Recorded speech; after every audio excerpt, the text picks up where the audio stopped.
טוב, שלום לכולם, שמי ארז ביטן.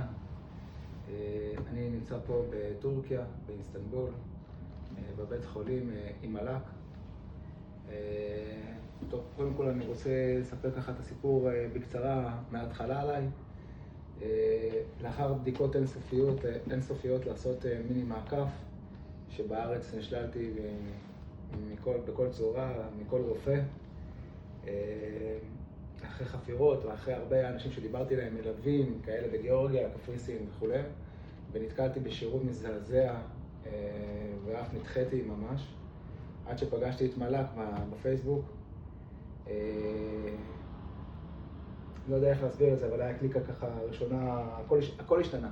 מאז שנתקלתי בבחורה הזאת, בחורה מדהימה, בחורה שליוותה אותי, שדיברה איתי, שלא לחצה עליי בשום צורה, נתנה לי את הזמן שלי להחליט, וכשהחלטתי, הייתה לי איזה חשש קטן לגבי טורקיה, שזה גם מהר מאוד פג, בזכות מלק, שהרגיעה אותי, שליוותה אותי ואפילו גם סידרה לי כרטיסי טיסה, משהו שלא הייתה חייבת לעשות.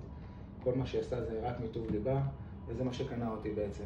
הגעתי לטורקיה, ליוותה אותי בטלפונים עד שהגעתי לבית חולים. בבית חולים קבלת פנים, אני לא חושב שאחת מהמלוות באזורים כאלה או אחרים, אני לא אנקוב בשמות, הייתה נותנת כזאת שירות.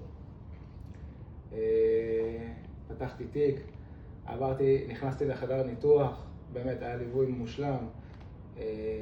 בחרתי מרצוני לישון בבית חולים ולא בבית מלון, משהו אישי שלי.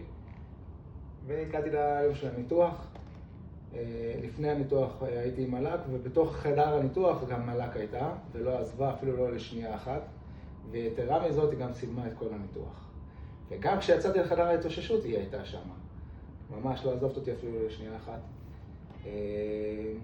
בלילה התקשרת אליי.